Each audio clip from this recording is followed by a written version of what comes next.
everyone. Thanks for joining us today. I'm Desiree with KarmaSue. Our mission is helping called-on families enduring companion animal cancer. We are here with part 2 of our education series with cancer in exotic animals. We're here with Nature's Educators, and here's Devin. Woo! Hello, you guys. Hello. How are you? Good, how are you? I'm doing well, thank you. My throat's a little scratchy. Sorry, I sound kind of like a toad, but we're talking about toads today, so it doesn't matter. Okay, so I'm with Nature's Educators. We are a 501c3 nonprofit organization from Castle Rock, Colorado. We are licensed by the U.S. Fish and Wildlife Service, USDA, and Colorado Parks and Wildlife to keep certain species of wildlife for education. And we are continuing talking about cancer in exotics. And our goal for today is to talk about how to care for our exotics, hopefully in a great way. We can't always prevent cancer, but we can prevent other illnesses that could lead to something like that. So that's what we're going to be discussing today. So our goals for this presentation are understanding why the best care possible is so important, whether it's an exotic animal or even a domesticated animal, which I will not get as much into today, but we'll touch a little bit on that. Recognizing different common health concerns, understanding general diseases and viruses, recognizing when grooming needs done, and understanding some behaviors that could lead to an injury or illness. So we're going to start with my favorite animal, bunny rabbits. So our rabbits can be a domesticated animal. Of course, we also will work with wild rabbits sometimes in certain needs. But understanding what the norm is for a rabbit is a big thing. Have you guys ever had a pet rabbit before? They're awesome, right? They're super smart animals, and they don't get enough credit, I feel like, in the world of exotics. Because even though they are a domestic animal, not every veterinarian knows how to care for a rabbit or even a guinea pig or a chinchilla, so we do still consider them an exotic species. So just knowing a few things about these guys can really help save their lives. Sniffles or pastorella, essentially that's the rabbit cold. They can all get it. They get it from other rabbits or from other animals, such as a cat or something in the environment they can get.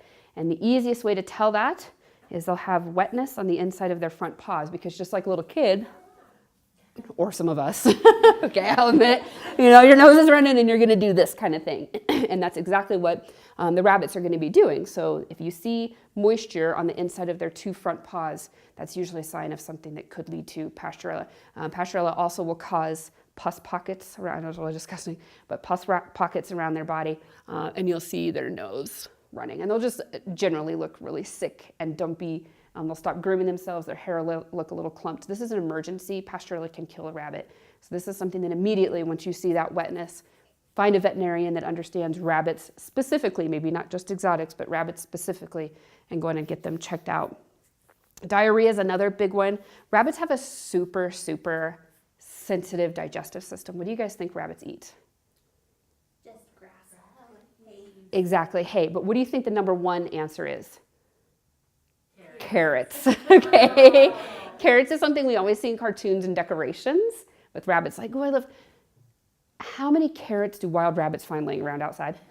Okay, so there you go. So the majority of their food needs to be hay or hay-based pellets. And we will feed our rabbits carrots, apple slices, things like that. And we'll get into diet here in a minute, but it's more of a treat rather than making up a huge amount of their diet. But leafy greens and hay, grass, are things that these guys need to have.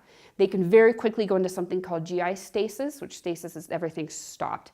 So their digestive tract will stop. They get very, very sick. A lot of times leading up to that, they'll have diarrhea, or you'll see less and less. We call them Cocoa Puffs. Less of the little Cocoa Puffs. So it's very important we clean our rabbits every single day, just so we can watch what their droppings look like, because in a lot of animals, including all of these exotics, a major way that you're going to tell that something's wrong with them is by looking at their fecal matter. So looking at that. So diarrhea is an emergency. Take your rabbit in immediately. Constipation, again, moving into the GI stasis. Respiratory issues are another one. So if you hear them wheezing, a rabbit should never be panting. That's an emergency. That's really, really bad. So do you guys think rabbits like to be warmer or cooler? Cooler. Yes. They're opposite of guinea pigs. So a lot of people have rabbits and guinea pigs. You should never house rabbits and guinea pigs together. They require different temperatures, different care, and even different food. Sometimes folks will think that they both eat hay. Well, the pellets are different. Guinea pigs can't produce vitamin C, so their pellets need to have vitamin C added in. Rabbits need more vitamin D. So by feeding them the same pellets, keeping them in the same enclosure, we're doing harm to both of them. So if you ever do have both, please keep them so they can have play dates and like hang out, and be friends. But it's really not a very good idea to house them together just because of the different care that they need. Plus rabbits are a lot bigger and stronger. Could get scared, could kick and injure, or worse, a little guinea pig friend. So with our respiratory issues, if you see them wheezing, here's a runny nose, okay, that's, a cold, could lead into Pasteurella, that bacterial infection. So that's something we need to get them looked at right away. Rabbits are very prone to respiratory illness, and a lot of times it's contagious or very, very, very contagious.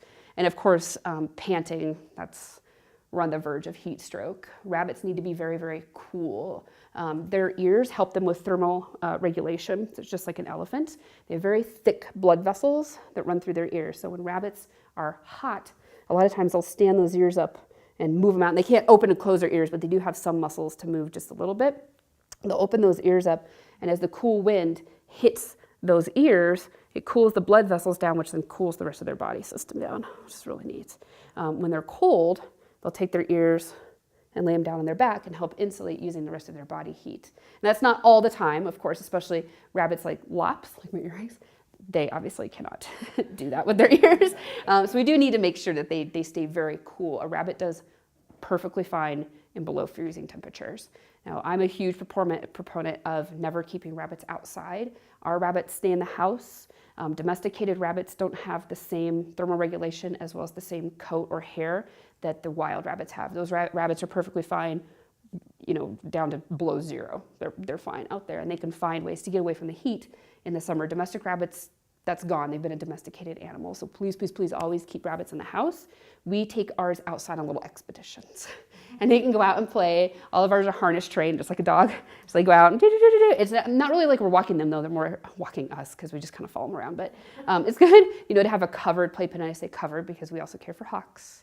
Hawks love to eat bunny rabbits, so make sure we know that we keep them covered. Ear mites are another one that is extremely, extremely, extremely rare in rabbits that live in the house. But if you do have rabbits that go outside, they get it from birds. So if a songbird, a corvid, like a magpie or jay or something might come and land on the top of their hutch or their outdoor pen and shake their feathers, mites could fall off, which are not necessarily affecting the birds. We get on the rabbits and they immediately move to their ears. And I did not put a picture of ear mites on here because it is absolutely disgusting. It is gross, and it happens that fast. The mites move in, they're an arachnid, they breed, reproduce very, very quickly, and all of the buildup from their excrement will completely close off the rabbit's ears. And it's not as common in the lop-eared breeds because their ears are hanging down and somewhat protected, but the rabbits that have the normal ears that stick up, it looks like a castle coming out of their ears. It makes me itchy thinking about it. It's really gross. It's very easy to prevent. It is also very easy to treat with just eardrops that you get from a veterinarian, but really we should just be preventing it because it can get really disgusting and it can lead to death, unfortunately, because they can move around, will crust up over their eyes, their nose, and we have a really, really sick rabbit that we can't fix. So that's a bad one. Hot spots or urine scalding, especially in older rabbits when they sit, their back starts, just like, old humans, we're all mammals, and our spine will start to kind of curve as we age. It's the same for a rabbit. So when you see rabbits sitting, their feet after a while will kind of put more pressure on what we call the hock of their foot, which is essentially their foot. Rabbits, like most mammals, walk on their toes. So their hind feet are like this, but when they sit flat, and all that pressure will start to cause hot spots. They have very sensitive feet. We don't keep our rabbits on wire for that reason. That puts a lot of pressure. Just imagine standing on wire your whole life.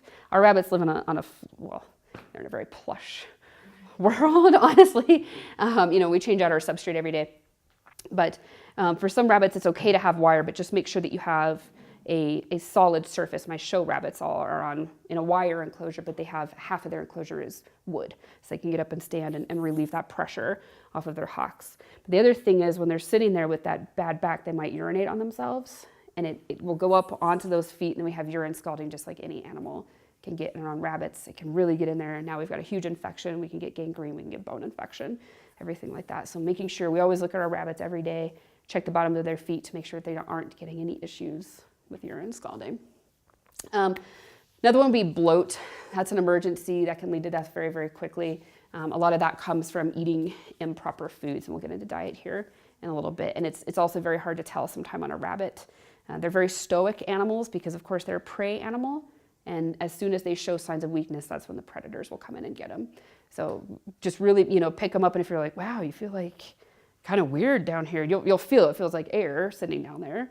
That's an emergency vet visit. So we need to go and get their air drained out. Nail trims are another one. So rabbits have a quick, just like all of our other animals with claws or toenails. It does hurt to quick them a little bit, but if they have very severely overgrown toenails, as you cut the quick, it will move back, and you can get the toenails into a proper position. Rabbits have 5 toenails on the front, so 4 toes on a dew claw, and then 4 toenails on the back. Rabbits have anywhere from solid black to completely transparent, which are the easier ones to trim because you can see the quick. But typically, if you look underneath, just like a dog's toe, you can see where the quick is, just based on the shape of the toenail. So that little ridge is where that quick's gonna stop. Rule of thumb, once you're clipping, it'll appear gray. Transparent ones, of course, are transparent, but the darker ones will appear gray, and then you'll start to see a little black spot in the middle. That's when you stop, because the quick is gonna be on the very other side. Works for cats, dogs, rabbits, guinea pigs, it's all the same. Malocclusion's another one. Malocclusion is the misgrowth or overgrowth of their teeth. Rabbits are not rodents. That's one of my pet peeves. They're not a rodent. They're related to rodents just like we are related to rodents in that we are mammals, and they are all mammals. Okay, rodents like a guinea pig, rat, mouse, beaver have 2 incisors, these guys on top, and 2 on back. They're constantly growing. These teeth are constantly growing, so they have to chew all the time. Rabbits are called lagomorphs, rabbit hair pica, or lagomorph. They have 4 incisors on top and 2 on bottom. But on top, they have 2, and then 2 what are called peg teeth that sit behind. That and a few other physical characteristics differentiate them, but they still have to chew constantly.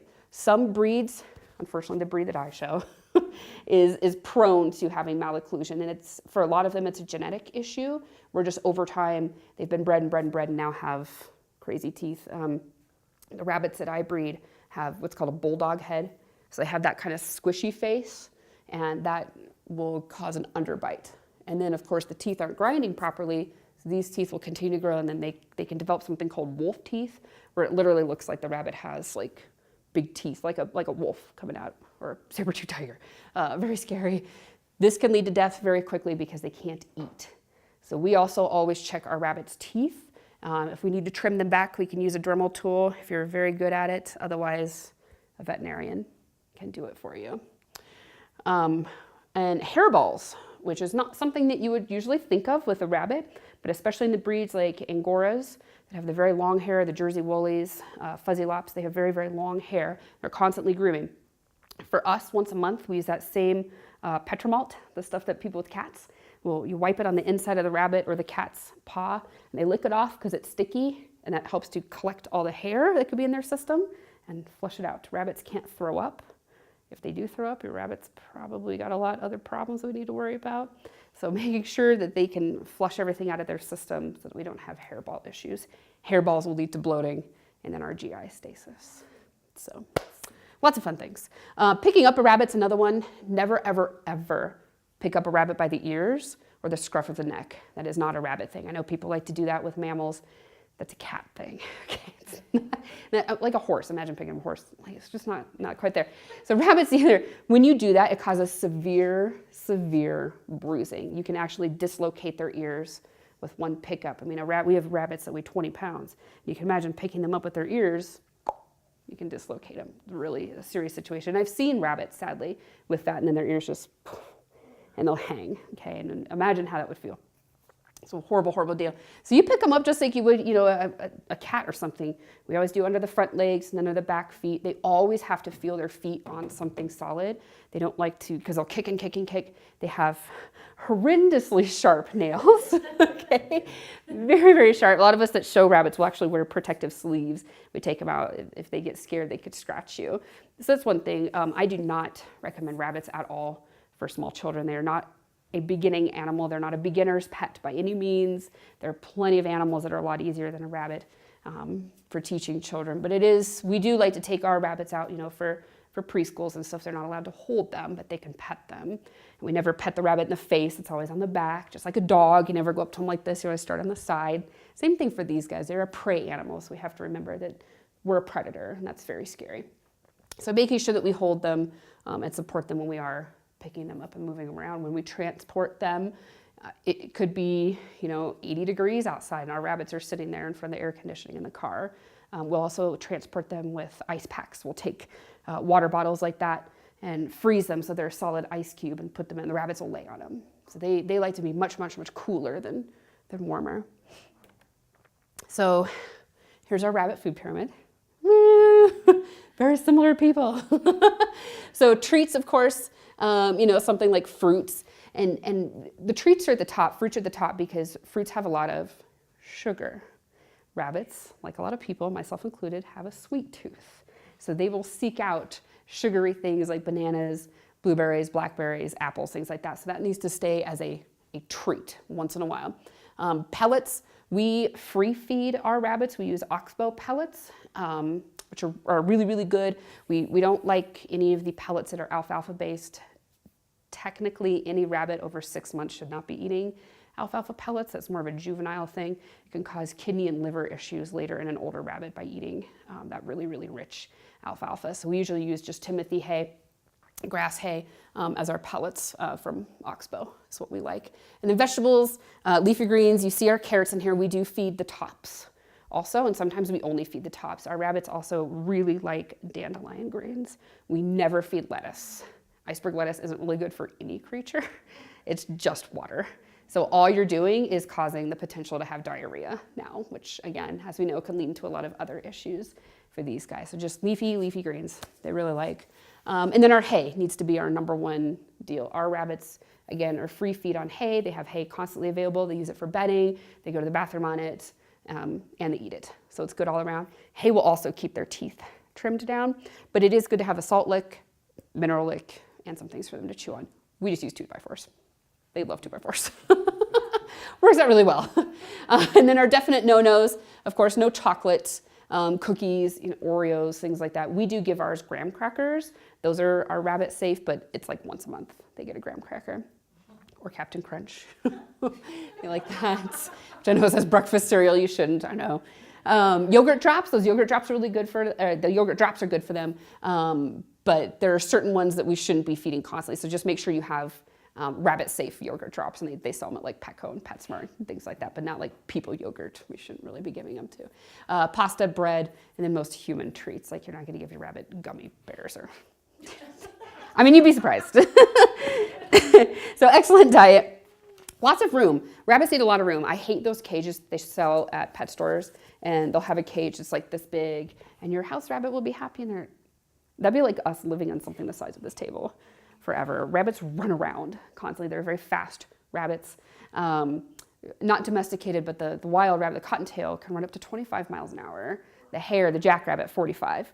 So they're fast, and they need that room to be able to get out and run around. So our rabbits are in a big enclosure like this, so they can run, and then we let them out every day in our nature center, run around. And we actually just got an outdoor enclosure that we're going to set up so they can run around without having to be on a leash, supervised. It's covered. Very excited.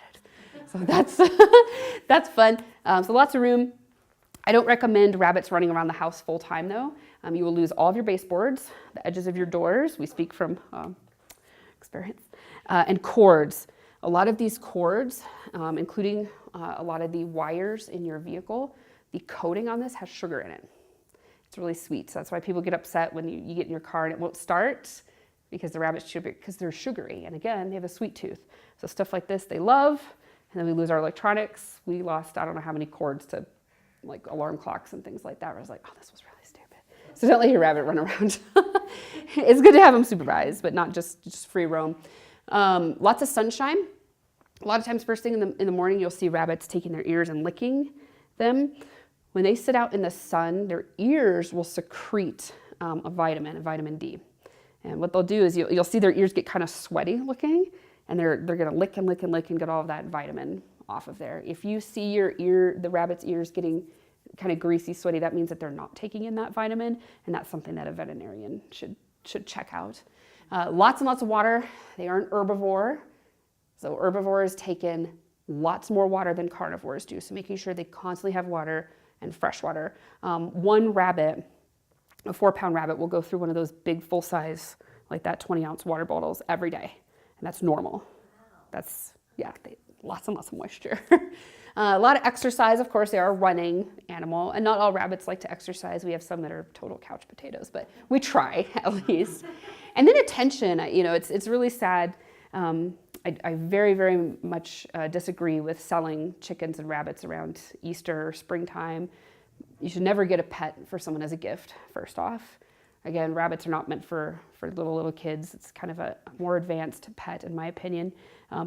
But also, half of those animals then 2 months later, after they've lost the cuteness and now they're adults, are dumped at a shelter somewhere. It's very difficult to adopt out rabbits at shelters. It gets very sad. So lots of attention. Okay. Do you guys have any questions about rabbits before we keep going? No, it's very interesting. Yeah. Information overload. Woo! I have a question for you guys. Yes. Do you know the difference between a rabbit and a bunny? Okay. A rabbit's an adult. A bunny is a baby. Oh, really? So we call them a kit, a bunny, a rabbit. Like a puppy and a dog. That's it. So we're going to get a little bit into our reptiles and amphibians. We call those collectively herptiles. So we're going to look at our herptiles now. So these are some sad-looking friends. These are not our animals, just FYI. Some sad-looking friends up here. Major problem is mouth rot, which is this picture up here. That is very, very common in captive reptiles, not usually amphibians, but a captive reptile deal. When we get animals that are in a dirty enclosure, our enclosures are cleaned and disinfected every single day to prevent things because we do have a lot of reptiles. So to help prevent anything from spreading, we also get reptiles in that our volunteers will bring in to use for a special program or something. We always make sure everybody stays apart. We never want anything contagious. And mouth rot is essentially that. Your mouth is rotting. And what'll happen, it's usually a snake thing. In snakes, you'll see kind of bubbly saliva, as you see here, because the mouth is just like so much saliva, because they're trying to flush out all the bacteria that's in the mouth. And when they open their mouth, it's just stringy. Sometimes you'll see them where they look like they're drooling. That's mouth rot. Very, very preventable. Clean your enclosures, but also very easy to fix. So we have had some animals transferred to us with mouth rot. It just takes out, just wash their mouth out twice a day with a medicated wash that your vet will give you. So that's an easy one. Stuck shed's probably the next most common. These guys kind of a little bit of a stuck shed. This one maybe looks a little better. And what'll happen is these guys need high humidity in order to shed. You can imagine trying to peel out of your skin, like you need a lot of moisture to be able to do that. If that doesn't happen, that skin will stick to you, and it will stick and stick and stick. We had a snake transferred to us with 7 stuck sheds on its face. So it looked very similar to this. It can cause them to lose their eye, which is what's happened to this poor guy right here. So if you see shed, and it happens all the time, even with the best care that you can give, you can still get it at least once. We've had some of our friends get it, and it's very easy to fix though. Put them in a tub of warm water and let them float around in there like they're taking a bath. You can wipe. You never want to peel skin off, but kind of wipe on them a little bit. And that'll help loosen everything up so that it comes off nice and clean. Dehydration. That's this guy. See the wrinkles on him? He shouldn't look like that. He should look smooth and kind of puffed out. He should never look wrinkly. That's not normal.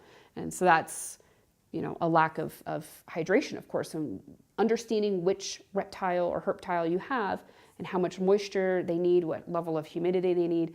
We're very careful about the herptiles we take on because we have so many desert animals that our reptile room is really, really hot.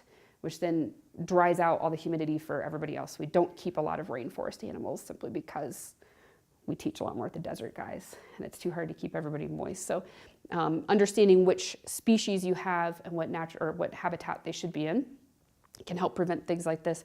This is also an easy one to fix with sub-Q fluids, making sure that you have water in there. Even though you never see your snake or lizard drink, they're still going to soak in it. That's how they are absorbing their water. And we'll talk about that more with amphibians too. Mites are another one. This is a picture of mites. So those little red guys, those are reptile mites. They're really disgusting. They're super, super contagious. So if you have a reptile at home and you get mites on your clothes and then come to our facility, we've got them. That's how quick it is. And unfortunately, that's happened to us a few times. We've had folks come visit, they have reptiles that have them, and then all of our guys get it. So don't come visit us if you have mites, okay? It's bad. A lot of times it'll come in on substrate.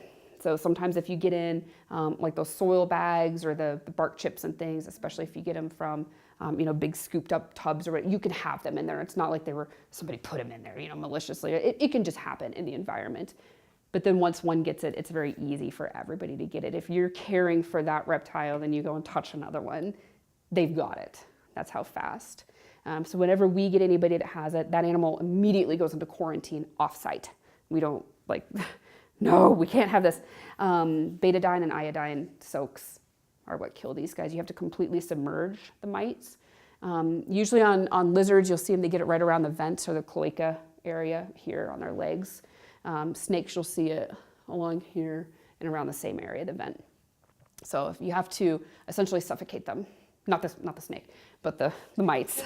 Okay, so once they're in that betadine soak, and we do them for about 5 minutes, it'll kill them. But these guys have a life cycle of every 14 days.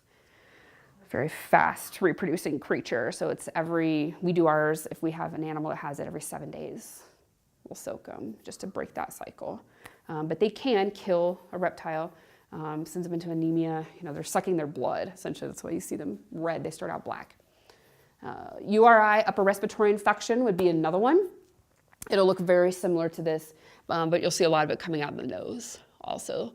Sometimes people think that, snakes, smell with their tongue or things like that, and that's not actually true. They don't have a sense of smell. They taste with their tongue. They still have nostrils like we do that they need to breathe through, and an upper respiratory infection can cause bacterial growth in here, and then you'll see them sitting, and they'll usually sit with their heads straight up like this because they're trying to drain so they can actually breathe, because they'll suffocate very, very quickly. So that's something that, with antibiotic injections can be easily treated. So a lot of these are very preventable. Our amphibians, most common one for these guys, sadly, is red leg, which is this. These are all blood vessels that are just having a really sad, sad time. It's very frequently fatal. And I can't remember the statistic, but I think it's close to 90% fatal if they get that. And it's a bacteria that gets in. Amphibians don't physically need to drink. They'll sit in water, and they have a pouch right here on their belly, like a kangaroo almost, and they'll absorb water into that pouch. And then through osmosis, they'll have the rest of the water go into their body. Frogs and toads, I should say. Not all amphibians, but these guys, that's when you pick up a frog or toad and it looks like it pees on you. It didn't really pee on you. It's just shooting the water out of that pouch like, I need to get lighter and I'm gonna scare you. It looks like pee. And then you drop them and it works out really well. Well, now they gotta go find water elsewhere. So they do need some level of hydration. Toads, less, because it's a more terrestrial or land-based amphibian, so less hydration, but they still need some, of course. They can get this from the environment. So if we have a contaminated water source or something, we've been very lucky. None of our guys have had it, but we've seen it. So they can get this infection with treatment. And there is no necessary cure, but if you can soak them in just clean water, clean their enclosure twice a day, make sure everything's very clean, they can survive. We did have one toad transferred to us that had red leg, and we got him through it. But we've never had any of our animals get it just at our nature center. Dehydration would be another one. A dehydrated amphibian, and this guy looks a little dehydrated too. See they're gonna be a little more wrinkly than our reptiles, but a dehydrated amphibian, it's like you've got like 5 minutes. I mean, they have to have moisture constantly. And of course, understanding the species you have. Hypothermia, these guys like to be a little bit warmer, not as warm as reptiles, but they still can't be let getting really, really cold. They're a cold-blooded animal, which doesn't mean they're cold or their blood is cold. It just means that they rely on the outside temperature surface areas to heat their body up, to keep their metabolism going.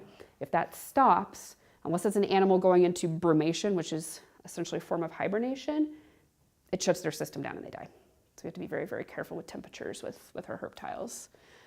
Corneal lipidosis, that's what this guy has. It's a tomato frog. Looks like a tomato, right?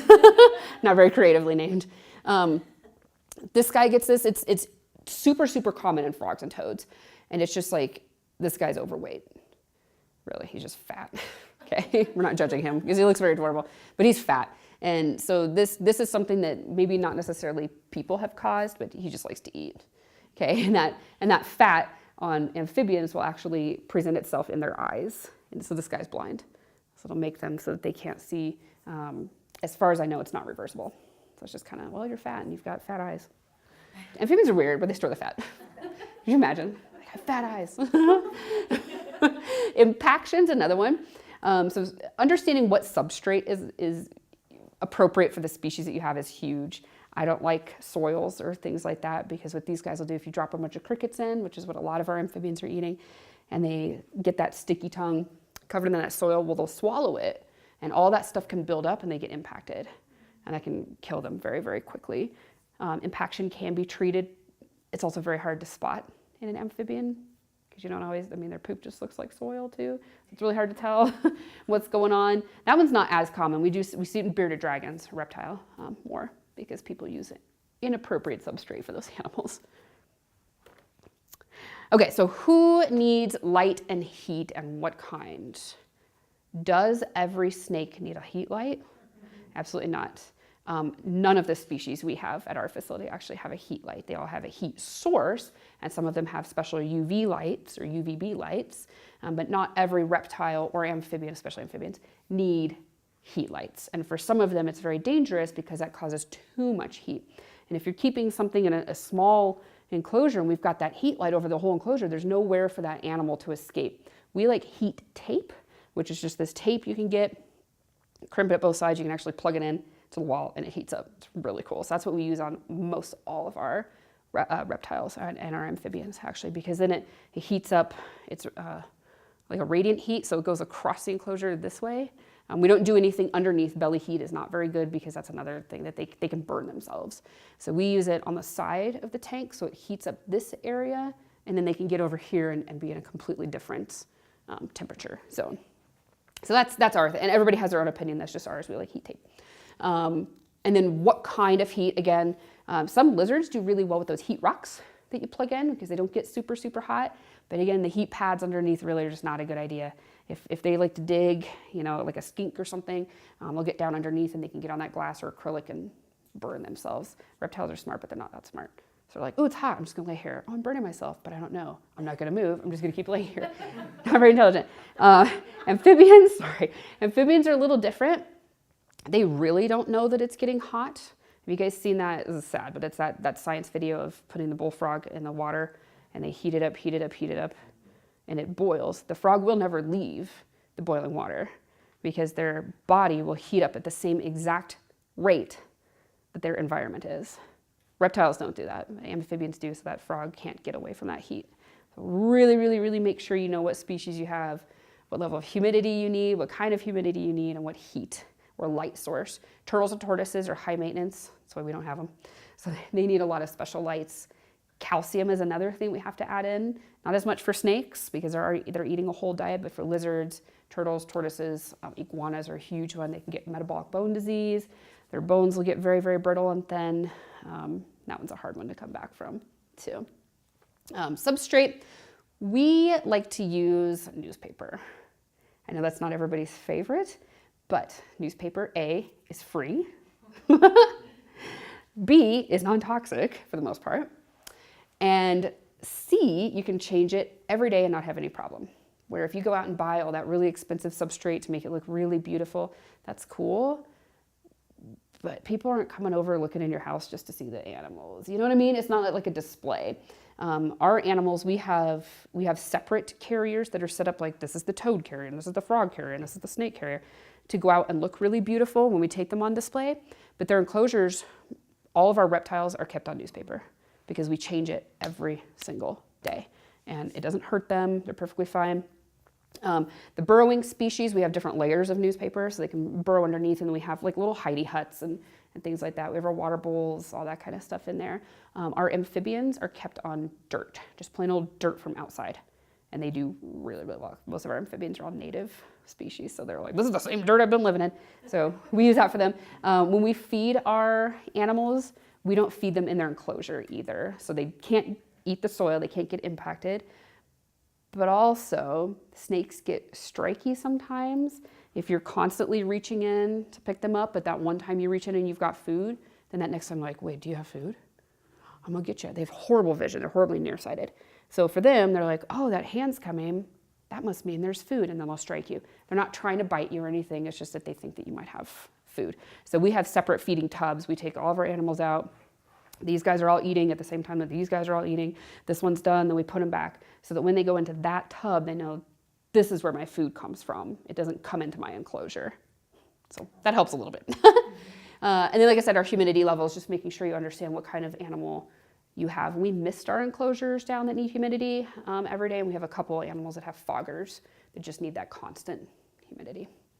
Brumation, so a lot of us, including Nature's Ed, we brumate some of our animals, like our tortoise and our bearded dragon, during the winter time. That's a natural event that they would be doing in the wild, so we do it for them in captivity. For them, we take like butcher paper and we'll tape it around the outside of their enclosure and turn all their lights off. So we'll have a little bit of heat tape going so it still stays somewhat warm in there, so we don't have any issues with metabolism. But otherwise, we kind of put them to sleep through the winter time. So our animals are going down usually in December, and we'll get up again in May. So we're like, the tortoise is off and the bearded dragon's off programs for these times.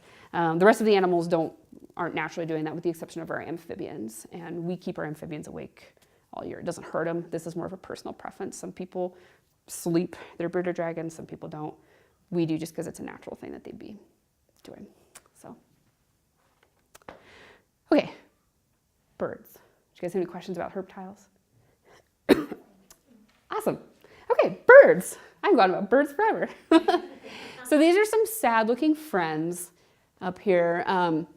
Some major things with birds, and we work mostly with raptors, so this is gonna be kind of I'm gonna try my best on the other birds. So this is a very sad conure. You can see that he's puffy. We call this almond eye, and this is something we'll see on most avian species. When they get sick, they'll squint. We call almond eye because their eye is usually round, and then they're kind of that almond shape. And once you see that, there's usually something going on. All birds are very stoic animals. The predators, of course, are very stoic because they don't want any other predator to think they could be having a problem. And prey birds especially are stoic. So once you see somebody that's sick like this, we're pretty far gone. So we really have to do a lot of preventative maintenance to make sure these guys just never get to this point. I don't know what's wrong with any of these guys. I just found the pictures on the internet. So this guy, this guy looks sad. He's puffed up. He's got almond eye, and you see how he's kind of slouching. He just doesn't feel good. So this is a very sad parrot that needs to go to the vet. Egg-bound is a big deal with egg-bound birds, and that can happen in any bird. We've had people heard, hey, this bird's got to be a boy, and then it lays an egg. Oh, it's really hard to tell. You don't always know, and especially with like raptors, for the most part, they look exactly the same. We can't always tell male from female, so we've been surprised a few times. We don't necessarily know. But on these guys, an egg-bound bird is going to be pretty obvious, and this is one that can kill them very quickly, but also can be reversed very, very quickly. So I breed finches. Finches are a very good example of birds that seem to constantly get egg-bound. So what the finches will do, the females, and those you can tell male from female very easily. They'll sit on the ground, they'll be puffy, and they'll be bobbing their tail up and down. It's just like, I'm trying to lay an egg, I can't, something's wrong. What will happen is if that egg doesn't come out, it'll put so much pressure on the rest of the organs that it suffocates them. So it's really scary. The egg can break in there, we can get a bacterial infection, there's a lot of issues that we can do. If you see that happening, go to a veterinarian immediately, that's an emergency. If you can't make it to a veterinarian, there are a few things. We've treated all of our own birds, and we've had, I wish this was wood, good luck so far with everybody getting over it. We put them in high humidity and high heat, not like, oh my gosh, I'm cooking you, but what we'll do is we'll put them in our bathroom in we have a little sick cage where they go in and we'll put a little towel in there and some water and some food and turn the shower on in the bathroom. So it makes that nice steam and the heat. We'll let them sit in there for a few hours. We've been very, very lucky. Our birds have all just laid an egg and then they're fine. But if that doesn't happen, of course, that'd be an emergency trip to the vet. You can usually see if they're egg bound, if you can pick them up and roll them over, you can see the egg right there. And you can feel it. It's usually hard. And you'll see them kind of straining, tail bob, to try to get that egg out. So obviously not something we have to worry about with male birds, but it's a female thing. Hypo or hyperthermia, of course, hypo is less of, hyper is more of. So like when we're talking about pigmentation or things like that too, that's hypo, less, hyper, more, like hyperactive. There you go. That's a good way to think about it. Like dogs can be very hyperactive, like my dog. So lots of or less of. Birds we have to be very careful. Like our parrots, of course, we want to keep warm. Certain species of game birds, or hens, I consider chickens game birds too, need to be kept warm, but others need to be kept very cool. Most of the raptors that we have in our care need to be kept cool. During the wintertime, they're a native species. And of course, we have some that are migratory who are like, oh my God, please warm me up. So we need to get them a little warmer. So really, that's a thing we need to be careful with these guys. And heat or coolness can kill a bird that quickly. Do you guys know how birds regulate their temperature? What part of the body? Their feet. Their feet, exactly. So if you see a bird in your backyard standing in that bird bath, just standing here like this, they're not taking a bath, they're cooling down. Okay? Or if you think like ducks and geese swimming through that ice cold water, they're not just paddling. Okay, they'll do like a paddle, whew. They'll pull their feet up and then like paddle. Ah.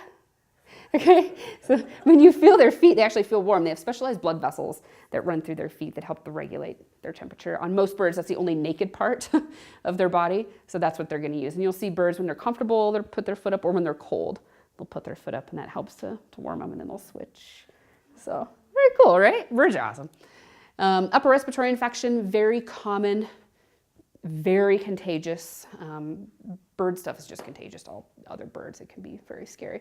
Very few zoonotic or bird to mammal, mammal to bird diseases out there. So not a lot that we have to worry about with that. There are a few, but not tons. It's more mammals, reptiles, and birds.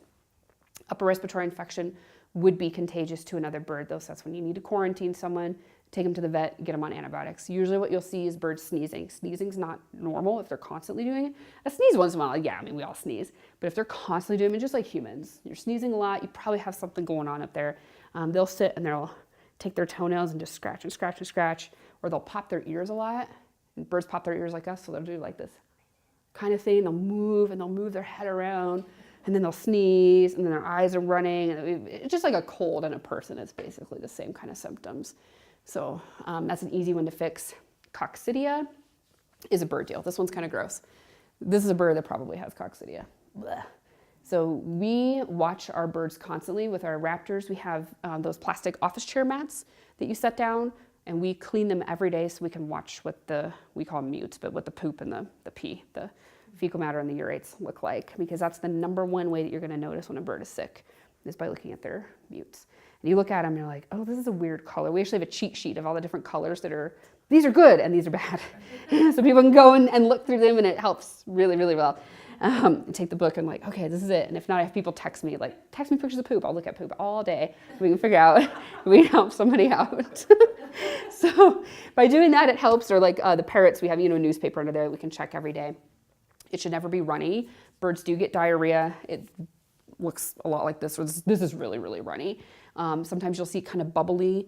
That means there's gas in the intestines. Birds don't like burp, so there's nothing coming back up, so that something's wrong in there. Some bacteria is causing some issues. So poop is a great thing to look at all the time. Coccidia is contagious through the environment. So they can touch it and get it, or another bird can touch that bird's fecal matter, get it in their mouth, and get it. So it's a direct contact through touching fecal matter. Coccidia is really nasty. It causes the inside of their intestines to slough off. And so that's why this looks very bloody and nasty, because that's just their cells coming out. That one can kill a bird, of course, through starvation, because your stomach's upset. You don't want to eat anything, so you're going to starve yourself. Very, very easy to fix, though. through some different antibiotics and anti-inflammatories that your vet can prescribe. So if you see any type of bloody diarrhea or anything that even looks kind of pinkish color, sometimes it'll appear, that's probably coccidia. Easy, it's a fecal float. They can test it right there in the office and then give you the antibiotics. It's very rare that a bird would ever die from it, but it can lead to that if it's not treated. Puffy, lethargic, almond eyes, like I said, like this poor chicken right here, clearly is not feeling very well. Eyes are shut. Like that's a bird that's probably pretty far gone. So very sad. Nail trims, this is my biggest thing. I hate when people let their birds get their nails over long and they're just like scythes. These are not hawks, okay? This appears to be a finch or a canary or a budgie or something. Like these are horrendous. You can see where the quick is on these guys. His nail should be all the way back to here. Okay, so that's really long. Those sandpaper perches in bird enclosures work really well, but they only work to a certain level. And some birds like ours, they don't sit on it like, oh, that feels weird. You know, so they won't, they won't sit on it like, this is very scratchy on my feet. So we do, even our little zebra finches will catch up, you know, a couple times a year and, you know, cut their nails, trim their beaks. We call that coping or shaping the beak or talons. So that's something that we need to make sure that we're doing. And I actually have pictures here in a minute of birds that really are, I'm like, ooh, how did you let it get that long? So I put raptors, this is any bird. Even people can get aspergillosis, or we call it asper. This is when you're breathing in fungal spores. We're breathing in asper right now, okay? But we clearly are not sick, or, well, some of us have colds, but we're not like, bleh, you know, having a huge problem. Asper exists in the environment. It's an environmental fungus, and especially in dirt, grass, and things where there's high humidity, lots of moisture. It's a mold, okay? And so keeping a bird in the house is very scary. We're very lucky we have all hardwood in our house. We don't have carpet, so we don't have to worry as much about it. But even running the vacuum, we have a bird safe vacuum. So if you use a vacuum and you've got birds in the house, make sure it is a bird safe or bird approved. And you can call the company and ask them. All of your heaters have to be bird safe. You can't use aerosol, candles, any of that kind of stuff that could put anything into the air. So if we look at mammals' lung pores, let's say a mammal's pore is like this inside of your lungs. So things can move in and out. It's very rare that a mammal is going to get aspergillosis, okay, because those spores can travel through our lungs and back out into the environment. Then if this is a mammal pore, this is a bird pore, okay? So very, very, very tiny. The fungal spores are bigger than their pores, so they're going to get stuck here. And what happens is if the bird already is immunocompromised, sick, stressed, overheated, too cold, anything like that, they'll stick and they'll start to grow. Bird lungs are completely different than mammal lungs. They have air sacs, so they've got air in their femurs, they've got air in their wings, everywhere. And so birds can, what we call circular breathing, where you're constantly getting fresh air, birds naturally breathe like that. So they're constantly getting fresh air because they need all that oxygen so they can fly. So it's a lot of power, okay? So if they get fungal spores growing anywhere, here, that can cause a bone infection. Now we're gonna lose that wing, okay? Or we've got a bone infection here, we can lose that leg, right? In the air sacs, if asper is not caught in time, a bird can go down in days. It is very, very fast because it will just continue to grow and grow and grow. It'll cover it. It's a horrible, horrible death. The bird suffocates to death. So this is a big deal.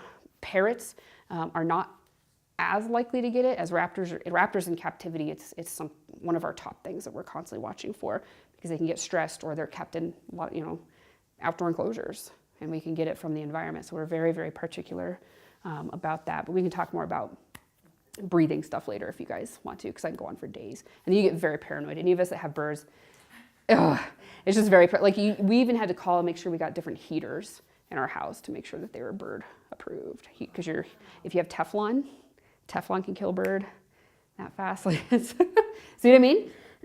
What did we just find the other day? It was like saran wrap or something was bad, or foil. It was one of those where it's like, oh my goodness. Like you just get paranoid. There's so many. Yeah, you live a very paranoid life. So wheezing, lethargy, green mutes. So that's again the green fecal matter where you're like, ooh, okay, this is not normal. So we can see that. And then panting. Sadly, once the bird shows symptoms, it's very rare that they're going to survive. Very, very rare. We have had birds transferred to us. We've never, knock on wood, Never had a bird get it at our facility, but we have had birds transferred in that have already had it. All of them have survived. And what we did was our raptor vet uses cold laser therapy. Cold laser therapy kills Asper. So no medication, it's just laser, laser, laser, it'll kill it. We do it 6 times in a couple weeks, and it'll stop the growth. But in one case that we had, it completely killed all the fungus, and the bird was able to expel it back out through the lungs. So there wasn't a single, we call these plaques, and not a single plaque in that bird's lungs after that treatment. So it was pretty incredible. Yeah, so we're very excited about cold laser for lots of reasons. Malaria, we do have avian malaria here in Colorado. Sadly, I've lost a couple of my own birds to malaria. If your bird goes outside, they get malaria. So we do use Preventative. It's called Larium or mefloquine. It's very expensive, but it's something we give our birds that are susceptible. Some species are highly susceptible to it, like a goshawk or a gerfalcon. Some species, not at all. They're like, malaria, whatever. Okay.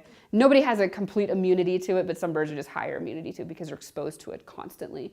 Where birds like the gerfalcon, who's up in the Arctic, comes down here and they're like, oh, there's mosquitoes. We've got issues. So it is bloodborne through mosquitoes. So if this mosquito bites these 2 birds, they both got it.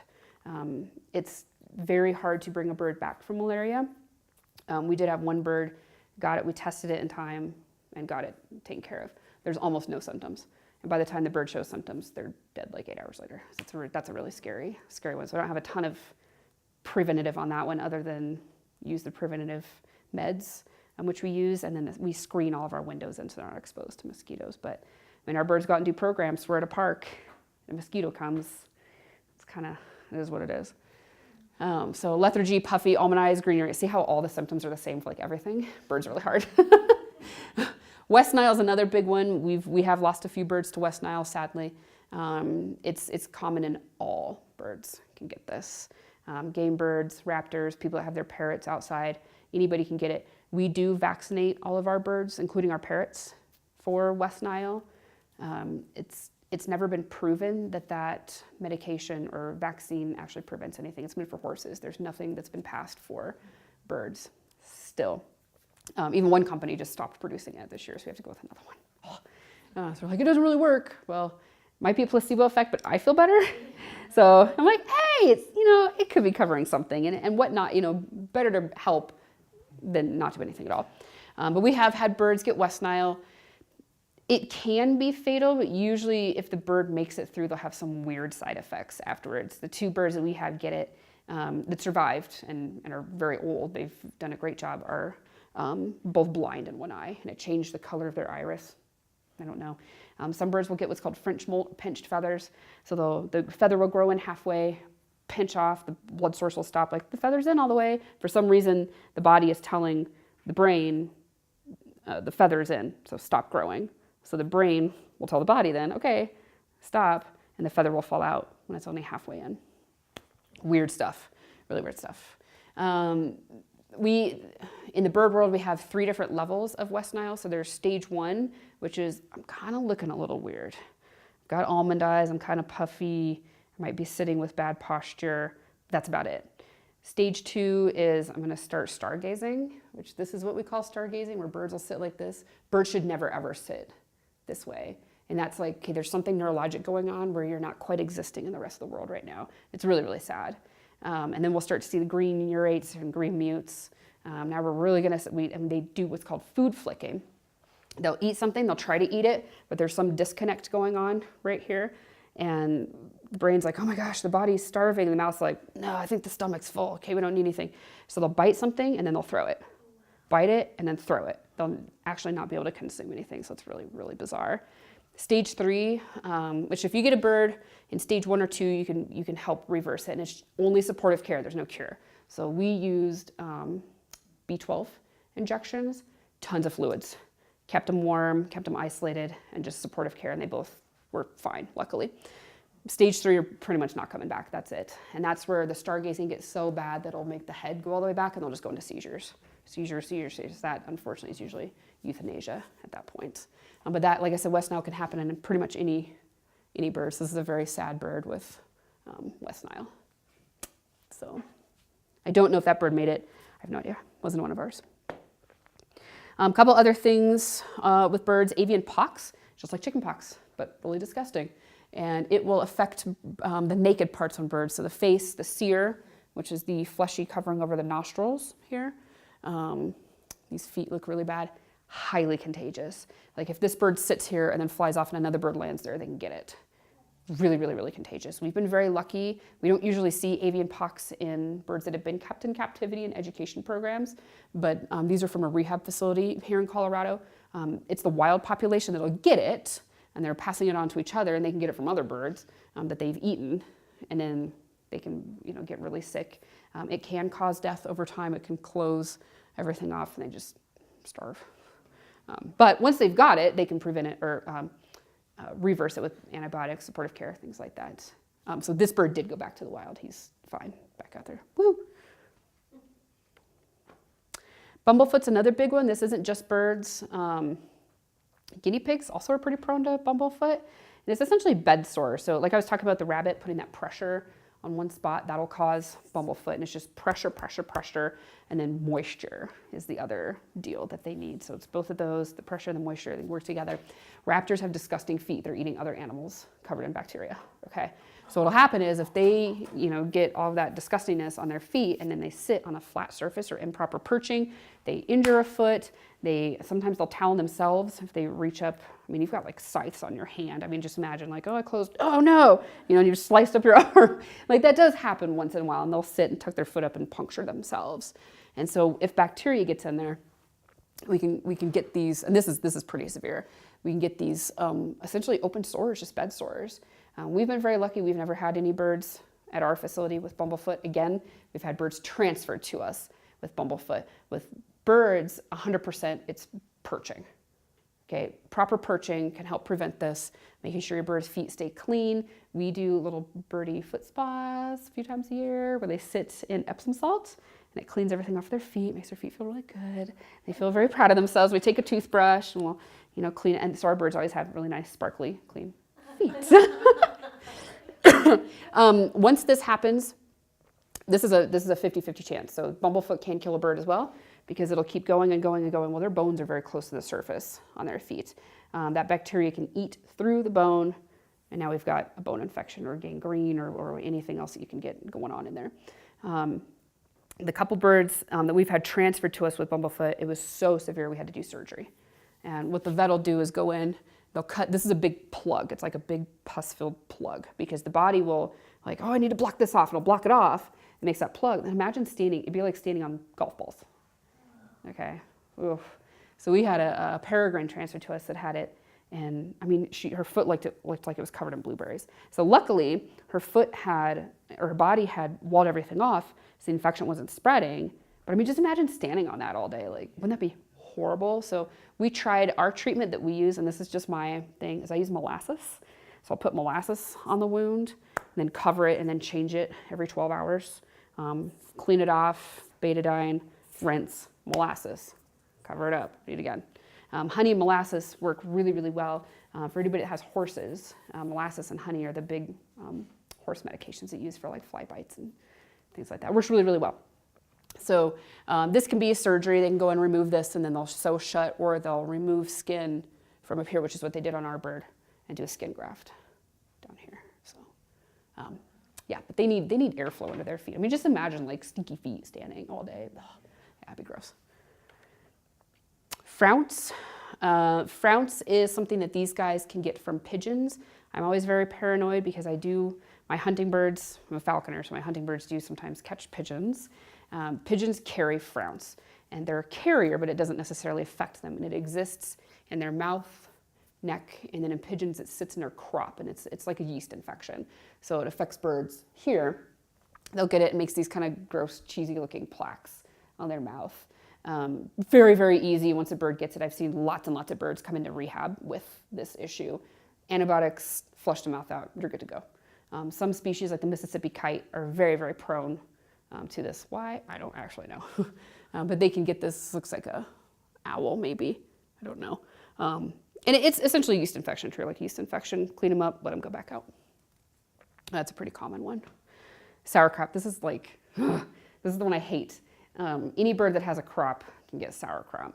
And even birds that don't have a crop, like an owl, can still get sick. It's Clostridium, which is a double-rotted bacteria.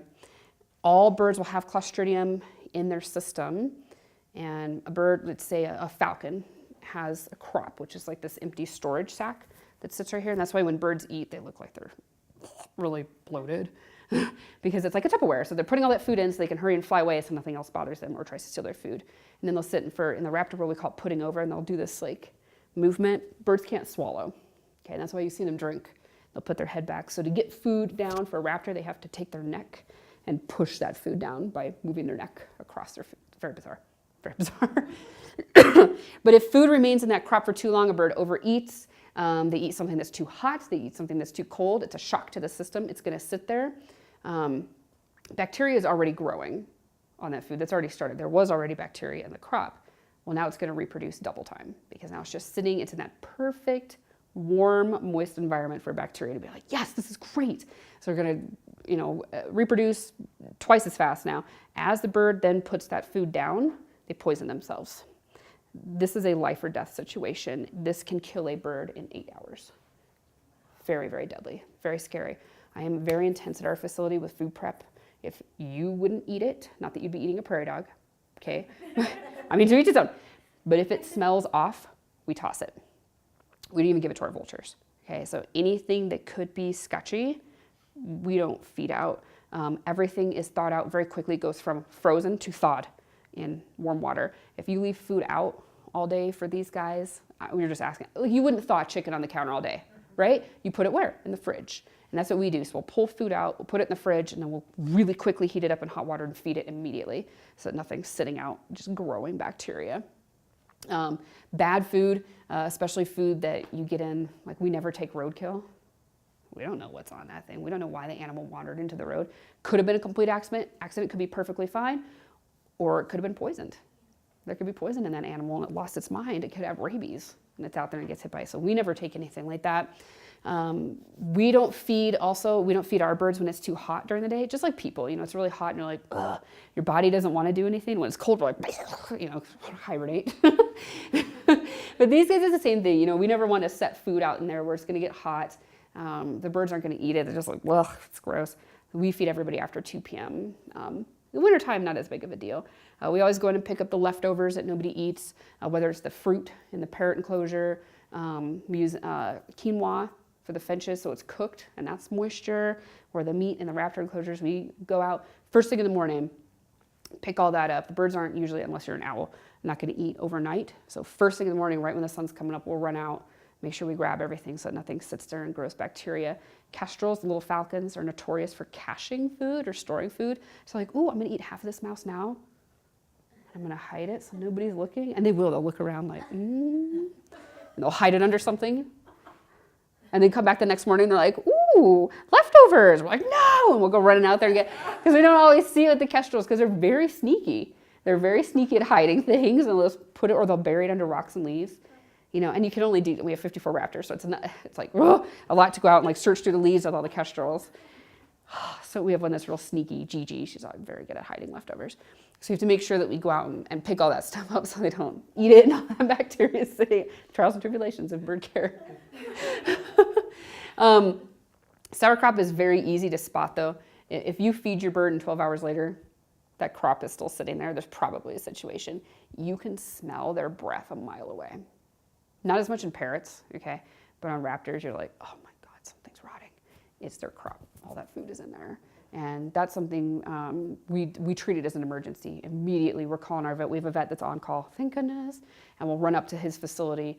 And what he has to do is he has to suck so the bird's under anesthesia, which is also very scary. Suck all that food out and then flush the crop, suck it out, flush it, suck it out, flush it, suck it out, and then antibiotic injection. And we have to let the bird sit. They can't eat anything then for a day after that. Like it's a serious, serious deal. Some birds are highly prone to sauerkraut. We have 3 falcons that are very prone to it. More of a falcon and hawk thing than others. And so those birds, we feed 2 small meals a day just to prevent anything. So this is my variant. This is the slide I use for my volunteer training. So it's like, red, don't do this. Okay, so some health concerns, and this works for all birds. I mean, these guys obviously are very sad. There's something going on here. You see that bird's eye is halfway shut and just kind of like, oh, I really just don't, I mean, just like we would sit and like, I just don't feel well. You can look around a room and tell when people are not feeling well, okay? This guy clearly has some brain issue going on right here. He's got one eye shut and also is sitting like this. Great horns are usually, they're called the tiger of the sky for good reason. They're like, you know, very intense birds. Not so much going on with that guy. This one's not a big deal. This happens. Just like in dogs and cats, they rip a toenail off. This bird, it's a great horn owl, lost a toe sheath, but this is something that we really need to clean out. Again, their feet are disgusting. They're touching really disgusting things. Clean it out. The major mistake people do with birds is that they'll completely wrap the toe. That will kill the toe. So what we use is we cut those syringe tubes, because our birds will do this, and it's just something that will happen. They get caught on something, whatever. We lose talon sheaths once in a while. So we'll cut those syringe tubes and put tape the tube over so it keeps the toe straight, and then we'll wrap, and we'll do antibiotic, topical antibiotic, and then leave the toe open. If you cover it, we're keeping all that bacteria in there when you've just told the body we need to flush it out. Well, this is where it's going to flush out, and then we'll change that every day. And they'll grow back. They'll be perfect. This bird will, you know, perfectly fine. This guy obviously has something going on. Like this eye is not working. So that could be a detached retina. That could be, I've got nerve damage. That could be a concussion in a bird. That could be anything. Parrots are very hard to tell because they can pin and dilate their eyes. Owls can do that as well, but not as extreme as a parrot. Like this obviously is not something that's normal. Okay, they'd be like both at the same time. Parrots can pin their eyes though and make them really big, and that's what they use to communicate. But if you see something wrong going on, then you know we got an issue. And parrots are funny too because the eye pinning can be like, I'm really excited, I'm really happy, or I'm really upset. Two extremes. We don't know. A couple other things. This is mites. On birds, there are a couple different things. Birds can get lice. Almost all birds out in the wild have it.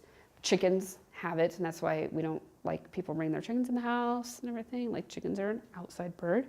But they'll get it, and if it gets really, really bad, this is called scaly leg. Poultry are very, very prone to this. Not as much in raptors. So this is kind of a weird one. This is another great horn. Poor great horned owls. They get a lot of stuff going on. But this is something where the mites will burrow under the scales and just puff them. It's gross. Yeah, it's really disgusting. But that's an easy one to fix. Usually not deadly or anything. It's just kind of like my feet are disgusting. But that's an easy one. We can get rid of it with, like on the poultry, we'll use that 7 dust, you know, because that's something that will affect invertebrates only, won't hurt the birds. On these guys, we can do an oral, like Panicure or something. We'll get rid of insects and nasty things. This is a Cooper's hawk. This guy clearly has got some stuff going on. This is a good picture. You can see the green going on right here. This is like, I've got sick poop. Now this is also hard because in raptors, if they eat quail or they eat beef, their poop will also be green. So because it's very, very, very rich food. So on our menu every day, we also put whatever the birds had the day before. So if people come in and they're like, oh, the poop's green. Wait, what do they have? Oh, they had quail. Okay. But then if they have something else and you see green still, then we know something's going on. But this is like everything's green. We got a problem. My eyes are shut. Sitting really weird. So this is a sick friend. Poop. Yay! This is normal. Okay, so 3 parts of our bird poop here: the fecal, urine, which is usually clear, and the urate, which is white. We consider it all together as a mute, right? Dropping. This looks perfect. This is a perfect poop. On a perfect poop, see? Picture. On the raptors, of course, the fecal can be different colors depending on what the bird ate. But then again, if they've been eating rabbit and their poop is green, then we got a problem. On these guys also, if they're starving, the fecal will be green because their body is using up the muscle now and just pushing out whatever's left in the body. This should only ever be white. If this is any other color, the bird is sick. So this part should always be clear and white. And sometimes it's hard because you'll see it run together and the fecal run into the urate and then it kind of looks streaky. But if you take a piece of paper and smash it down and pick it up, you should see the different colors. So that's how we use it. But this one looks great. It's picture perfect, obviously. Here's some bad ones. So this one here, that's blood. That's really bad. We do see that sometimes in raptors because they're eating bone shards, and once in a while a bone shard will make a little cut. This is bright red, so we're not real concerned about this because that means it probably happened lower down in the intestines, which means it's just coming out. If it's dark red, we've got internal bleeding going on up there. But usually in the raptors, you'll see 1 or 2 that look like this and then they'll go away. If we're seeing more than 3, we've got something going on, okay? Something can get lodged. We can have some kind of cut or something in the intestines, whatever. So that's what we need to look for. This is from a bird that has Newcastle's disease. Newcastle's, some people say we have it here, some people don't. I haven't seen any reports of it here, but just in a picture at least, you see how the urate is also green. Like that's, my system is shutting down. My liver and my kidneys aren't working, okay? This is from eating bad food. This is bird diarrhea. Okay, it looks a lot like people diarrhea. Okay, so very easy. In birds, it'll have kind of a fishy smell too. Or if you come in and it does, I mean, bird poop stinks, but if you smell a fish smell, even our birds that eat fish, their poop doesn't smell fishy. So if you smell that, that's serious bacteria, something going on in there. This is green from a parrot. You see how the green urates, the poop is green and the urates are green? Like that's a sick bird, probably kidney failure or liver failure. This is chlamydia. So birds do get chlamydia. It's very common, very contagious. It is, I haven't seen a ton of it, honestly, in the raptor world. Usually it's a parrot thing, but this is from a great horned owl that was tested later, and it was on necropsy that they found that it was chlamydia. So that will cause yellow urates. Yellow also is really bad. Yellow can also be dehydration though, but it won't be, see how this is like gold yellow? Usually yellow from dehydration will just be kind of a, like, oh, that looks a little yellow. Make sure the bird has fluids. It should clear up almost immediately. Bird systems move very quickly. Do you guys know what this is? Tapeworms. These are the eggs, or roundworms, okay? These Ascaris, those are guys that birds get, you know, parasites out in the wild. Very rare that we have them in captivity because our birds are getting, you know, food that we prepare, but it comes from other animals and they can get it. Again, shot of Panicure or whatever works for your species. Super easy to fix, but you know, 14-day cycle to 21-day cycle. So every 7 days we need to do a treatment. But that's an easy one.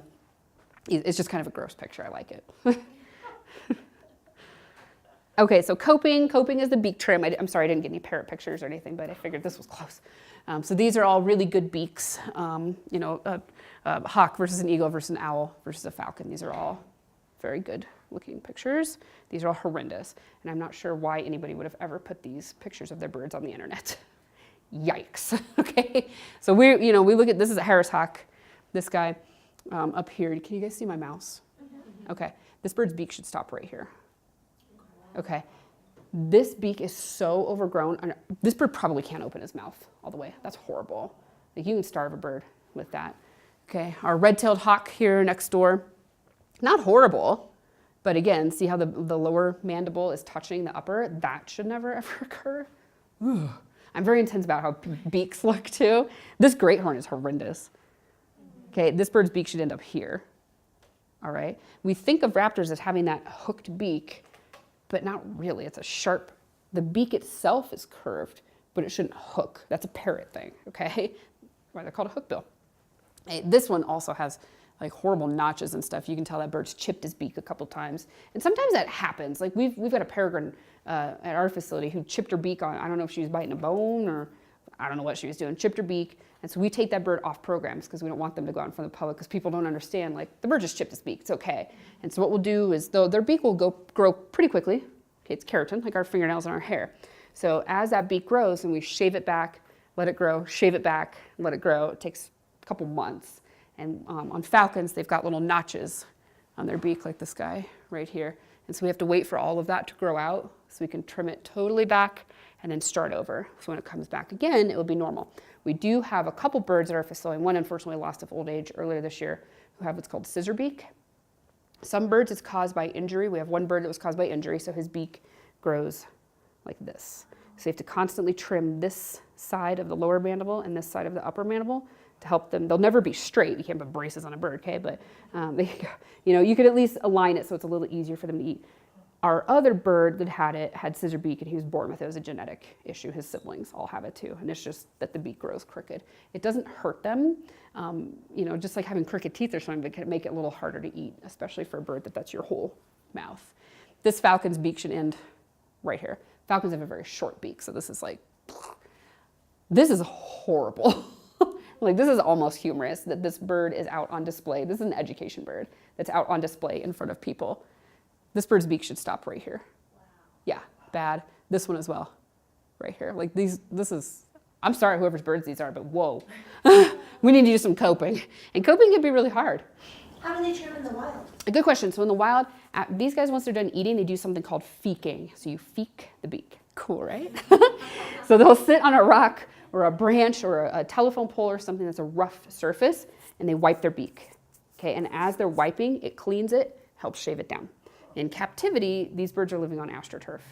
So they wipe their beak and nothing happens. So we trim our birds, and it's an as needed. Some of them need it more. We have some birds that have hyperkeratosis, so their beak grows really, really fast, so it's an every other week thing that we're trimming their beak back. Some birds we trim once a year. Completely depends on the level of keratin, and some of them eat more Jell-O. I don't know. No. Depends on the level of keratin that they've got going into their system, how quickly their beak is going to grow. And our birds do all have at least one natural surface in their enclosure. But I mean, if you're a bird, would you rather stand on like fluffy astroturf or a rock? You know what I mean? They're like, oh, astroturf's great. The nails will have to trim back as well once in a while. That's it. Do you guys have questions? So, has any legislation been introduced to not have certain animals as pets? Because I know Yes. there's exotic that are against the law, but I mean, such turtles or things like that should just not be pets. Good question. So has there been legislation passed for certain animals not being kept as pets? Yes. It's per state though. Certain states you can have this, that, and the other. Other states, Colorado is very, very strict, which I appreciate. Nowhere in the United States can you have a federally protected raptor as a pet. Of course, you need special licensing. There are some exceptions in certain states for exotics. Colorado is not one of those. You cannot keep any raptor here as a pet. Here you can have a wallaby, which has now, certain species have now been considered a domesticated breed, okay? But you can't have like a tiger. Okay, so it really depends on the state that you're living in and their federal or state regulations. Okay. Yeah. And there are some animals that I would never recommend, unless you really know what you're doing with a raptor. People are very obsessed with owls. And we get emails all the time, how do I get an owl? You can't. I'm so sorry. But also that, like, they'll get these birds through who knows what means, and they have no idea how to take care of them. They don't know what to feed them. The bird sits in the house all day. Well, that bird's going to get Asper. Okay, so there we go. They don't know how to trim the beak. They don't know how to trim the nails. It's very sad. We've had 2 birds at our facility who were confiscated because somebody was keeping them illegally. Like, that's a federal offense. Wow. Yeah. Okay. And then there's some snakes, like I know City of Aurora. You can have Burmese python, reticulated python, or I think it's the indigo or one of those. They specifically state in city code. So also you have to look at city, county, state, and federal. Okay. Yes, very intense. And they just post pictures and that's how people bust them? Yep. Social media is everywhere. Once it's on the internet, it's there. Yeah. Everybody can find it. I think people have this idea that everything they put on Facebook, whether your page is private or not, we can all see it. Especially those of us that are very good at computers. We can all see it. Is it difficult to have the authorities go in to confiscate an animal? Nope. Okay. Well, it depends on what it is. Some of them, it's going to take a little bit of research to make sure, how did you get that animal? Where did it come? Why do you have it? Do you have the means to take care of it? Parrots are a good example of a very expensive, long-lived animal. Parrots can live for 60, 70 years, depending on the species. And, people get these birds and feed them sunflower seeds. Like that is not, and that's when they get liver lipidosis, they get fatty liver syndrome, and they get sick and they die, and they can't understand why this bird, feather conditions are horrible, and the keratin is horrible, like everything just looks awful in the bird. They don't understand. And so a big thing that we do when we go out and do our programs, especially when we're talking about animals that you could keep as a pet, the snakes, the parrots, the rabbits, we like to put in at least some level of, if you have this animal as a pet, here's what you need to do. We usually have pamphlets that we'll hand out to people too to make sure you understand. Don't just get it because it looks cool. Rabbits at Easter time. Yeah. Yep. That's a big one. So yeah, usually, like I said, it depends on the animal that they're going in to get. You know, 2 of the parrots that we have were confiscated for animal hoarding situations. So there's stuff like that where people, I don't know how people find that stuff out, but animal control or whoever can go in and take them. The Burmese python we have was confiscated because it was a Burmese python in Aurora. Right. Can't have them, you know. We get ones that have come from abuse cases. Sadly, we had one snake that was left in an abandoned pet store that the light had fallen into her enclosure, which she didn't need a light, and she couldn't get away from it. So it burned, her whole side is completely burned. So there's some sad stuff out there, that's for sure. It's very depressing. Yeah. But there are some great animal keepers too, so we need to talk about that. There are some people who take immensely amazing good care of their pets, whether it's a goldfish, a dog, a horse, a bird, whatever it is. There are those really, really good people out there. I wish there were more of them. There are some that are very good. So you have to look at that too. People just don't know what they're getting themselves into. Exactly. Nope, that's it. Yeah. Mm-hmm. Do you guys have any other questions? Hopefully, how many of you learned at least one new thing? I learned Woo! That's always my goal. a lot of new things. Excellent. Excellent. Well, if you guys have any questions or anything, you've got our information. You know, feel free to reach out. You know, we're always here to help. I'm not good at answering questions about dogs and cats and horses. Don't know any of that stuff. Yes, there we go. Britt's got people for that. Those I don't know about, but these guys, we can at least help. And again, a lot of this is opinion. This is my opinion and how we do it at Nature's Ed. So, yeah. Thank you guys. Yeah.